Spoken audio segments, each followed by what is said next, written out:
നാളത്തെ ഇംഗ്ലീഷ് എക്സാമിന് ഇതുവരെയായിട്ട് നിങ്ങൾ ഒന്നും പഠിച്ചിട്ടില്ല, പക്ഷെ ഒരു 50-60 മാർക്ക് എങ്ങനെയെങ്കിലും സെറ്റ് ചെയ്തെടുക്കണം സാർ, എന്തെങ്കിലും ഒരു വഴി ഉണ്ടോ എന്ന് ചോദിക്കുന്നവരോടാണ് ഈ ഒരു വീഡിയോ എനിക്ക് പറഞ്ഞു തരാനുള്ളത്. ഈ വീഡിയോയിൽ വളരെ കുറഞ്ഞ സമയം കൊണ്ടില്ലേ, നാളെ നിങ്ങൾ ഈ പറഞ്ഞ ക്വസ്റ്റ്യൻസ് മാത്രം നോക്കി പോയാലും അല്ലേ നിങ്ങൾക്ക് ഒരു A+ അടിച്ചെടുക്കാനുള്ള വകുപ്പുണ്ട്.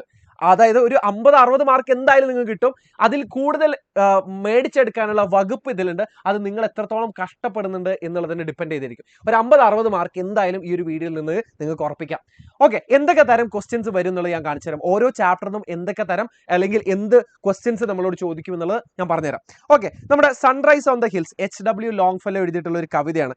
ഇതിൽ നമ്മളോട് ഇമേജറി ആയിട്ട് കമന്റ് ചെയ്യാൻ പറയും. സൺറൈസ് ഓൺ ദ ഹിൽസിലുള്ള ഇമേജറികളായിട്ട് കമന്റ് ചെയ്യാൻ നമ്മളോട് പറയും. ഒരു 4 മാർക്കിനൊക്കെ ഈ ഒരു ചോദ്യം നമുക്ക് പ്രതീക്ഷിക്കാം. ഇനി വേറൊരു ചോദ്യം എന്ന് പറയുന്നത് ഈ കവിതയിലുള്ള ഒരു 4 വരികൾ തരും, എന്നിട്ട് നമ്മളോട് അതിന്റെ മെസ്സേജ് ചോദിക്കും, അല്ലെങ്കിൽ അതിൽ നിന്ന് മനസ്സിലായിട്ടുള്ള കാര്യം എന്താണ്, അതിന്റെ ഒരു എക്സ്പ്ലനേഷൻ ചോദിക്കും ആ 4 വരിയുടെ. ഇതെന്തായാലും നമുക്ക് ഉറപ്പിക്കാം.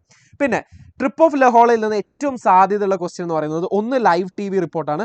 പിന്നെ നമുക്കൊരു ഇമെയിൽ ചോദിക്കാനുള്ള ചാൻസ് ഉണ്ട്. 3 നമ്മളോട് ഏറ്റവും കൂടുതൽ ചോദിച്ചിട്ടുള്ളത് ന്യൂസ് പേപ്പർ റിപ്പോർട്ടാണ്. ഈ 3 ക്വസ്റ്റ്യൻ ആണ് നിങ്ങൾ സ്ട്രെസ് ചെയ്ത് പഠിക്കേണ്ടത്, ഏറ്റവും ഇമ്പോർട്ടൻസ് കൊടുത്ത് പഠിക്കേണ്ടത്. ഇനി സേക്രഡ് ടൈറ്റിൽസ് ഓഫ് കണ്ടാവിലേക്ക് വരികയാണെങ്കിൽ ഇതിൽ ഏറ്റവും കൂടുതൽ ചാൻസ് ഉള്ളത് ഈ ഒരു സ്റ്റോറി നറേറ്റ് ചെയ്യാൻ വേണ്ടിയിട്ട് ചോദിക്കും, അല്ലെങ്കിൽ ലൈവ് TV റിപ്പോർട്ട് ചോദിക്കും. ഇതിലും പിന്നെ ചാൻസ് ഉള്ളത് ന്യൂസ്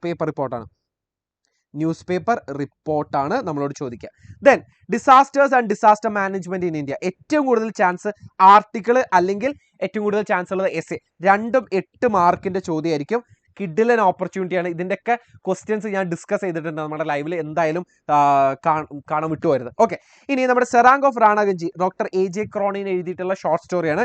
ഹസന്റെ ക്യാരക്ടർ സ്കെച്ച് നല്ല ചാൻസ് ഉള്ള ക്വസ്റ്റ്യൻ ആണ്. അതുപോലെ തന്നെ ഒരു റൈറ്റപ്പിന്റെ ക്വസ്റ്റ്യനും ഈ ചാപ്റ്ററിൽ നിന്ന് നല്ല ചാൻസ് ഉണ്ട്.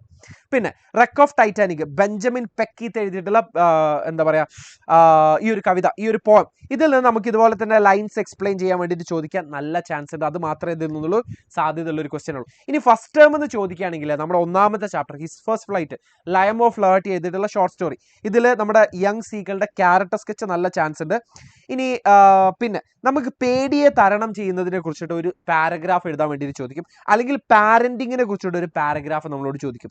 ഇത് രണ്ടും മാത്രമേ നമ്മളോട് ചോദിക്കാറുള്ളൂ, ഒന്നുകിൽ പാരന്റിങ് അല്ലെങ്കിൽ ഓവർകമ്മിങ് ഫിയർ, ഇത് മാത്രമേ നമ്മളോട് ചോദിക്കാറുള്ളൂ. ഇനി ഡോക്ടർ APJ അബ്ദുൽ കലാമിന്റെ ഐ വിൽ ഫ്ലൈ എന്നാണെങ്കിൽ നമ്മളോട് ഒരു ഇമെയിൽ ചോദിക്കാൻ നല്ല ചാൻസ് ഉണ്ട്, ചിലപ്പോൾ ഒരു സ്പീച്ച് ചോദിക്കാൻ നല്ല ചാൻസ് ഉണ്ട്. ഈ ക്വസ്റ്റ്യൻ ഒന്നും നോക്കണ്ട, നല്ല സ്പീച്ച് ചോദിക്കാൻ നല്ല ചാൻസ് ഉണ്ട്. പിന്നെ quest for A theory of everything, ഇതിൽ ഈ പാരഗ്രാഫ് റൈറ്റിംഗ് ഒന്നും നിങ്ങൾ നോക്കണ്ട, റൈറ്റപ്പും നിങ്ങൾ അത്ര പ്രധാനപ്പെട്ടതായിട്ട് നിങ്ങൾ കാണണ്ട. ഇതിൽ നമ്മുടെ സ്റ്റീഫൻ ഹോക്കിങ്ങിന്റെ ക്യാരക്ടർ ക്വാളിറ്റിയുമായിട്ട് ബന്ധപ്പെട്ട ഒരു ചോദ്യം, ഇത് വളരെ ചാൻസ് കുറവാണ് ഈ ചാപ്റ്ററിൽ ചോദിക്കാൻ, പക്ഷേ നിങ്ങൾ പഠിക്കുകയാണെന്നുണ്ടെങ്കിൽ അത് മാത്രം നിങ്ങൾ നോക്കിയാൽ മതി. റുഡിയാർഡ് ക്ലിപ്പിങ്ങിന്റെ ഇഫ് എന്ന് പറഞ്ഞ പോയത്ത് നിന്ന് ലൈൻസ് തരും, അതിന് ഇലാബറേറ്റ് ചെയ്യാനായിരിക്കും. അപ്രിസിയേഷൻ ഒന്നും ചോദിക്കില്ല. ഈ ഒരു ക്വസ്റ്റ്യൻ ആണ് നിങ്ങൾ ഏറ്റവും കൂടുതൽ സ്ട്രെസ് ചെയ്ത് പഠിക്കേണ്ടത്. പിന്നെ ആൻഡ് ദെൻ ഗാന്ധി കെയിം എന്ന് പറഞ്ഞിട്ടുള്ള ചാപ്റ്ററിൽ നിന്ന് നമുക്ക് ഗാന്ധി സ്വപ്നം കണ്ടിട്ടുള്ള ഇന്ത്യയെ കുറിച്ചിട്ട് എന്തെങ്കിലും ഒരു പാരഗ്രാഫോ ആർട്ടിക്കിളോ ചിലപ്പോൾ ഒരു സ്പീച്ചോ ഒക്കെ ചോദിക്കാൻ നല്ല ചാൻസ് ഉണ്ട്. പിന്നെ പിന്നെ പിന്നെ പിന്നെ പിന്നെ പിന്നെ പിന്നെ ചിലപ്പോൾ ഒരു എസ്സേയും ചോദിക്കാൻ നല്ല ചാൻസ് ഉണ്ട്. ഈ ചാപ്റ്ററിന് ഒരു എസ്സേയും ചോദിക്കാൻ നല്ല ചാൻസ് ഉണ്ട്. Price of flowers Prabhat Kumar Mukhopadhyay, ഈ പ്രൈസ് ഓഫ് ഫ്ലവേഴ്സ് എന്ന് പറഞ്ഞ ടൈറ്റിലോട് എന്താ ഉദ്ദേശിക്കുന്നത് ചോദിക്കാം. മിസ്റ്റർ ഗുപ്തയുടെ ഒരു ക്യാരക്ടർ സ്കെച്ച് ചോദിക്കാൻ നല്ല ചാൻസ് ഉണ്ട്.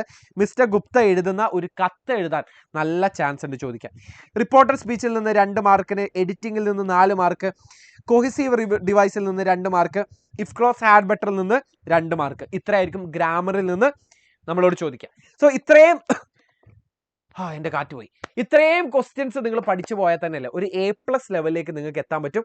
50-60 മാർക്ക് ഷുവറായിട്ട് കിട്ടും, നിങ്ങൾ എഴുതുന്ന പോലെ ഇരിക്കും. പക്ഷേ ഇത്രയും ക്വസ്റ്റ്യൻസ് നമ്മൾ ഇവിടെ ലൈവിൽ ഡിസ്കസ് ചെയ്തിട്ടുണ്ട്, ലൈവിൽ ഡിസ്കസ് ചെയ്യുന്നതായിരിക്കും. നമ്മൾ കഴിഞ്ഞ ലൈവിൽ, അതായത് നമ്മൾ ക്വസ്റ്റ്യൻസ് ഒക്കെ ഡിസ്കസ് ചെയ്ത കൂട്ടത്തിൽ തന്നെ ഇത് പറഞ്ഞു പോയിട്ടുണ്ട്.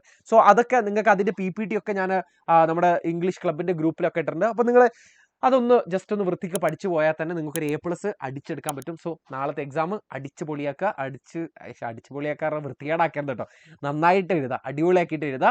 All the best, by.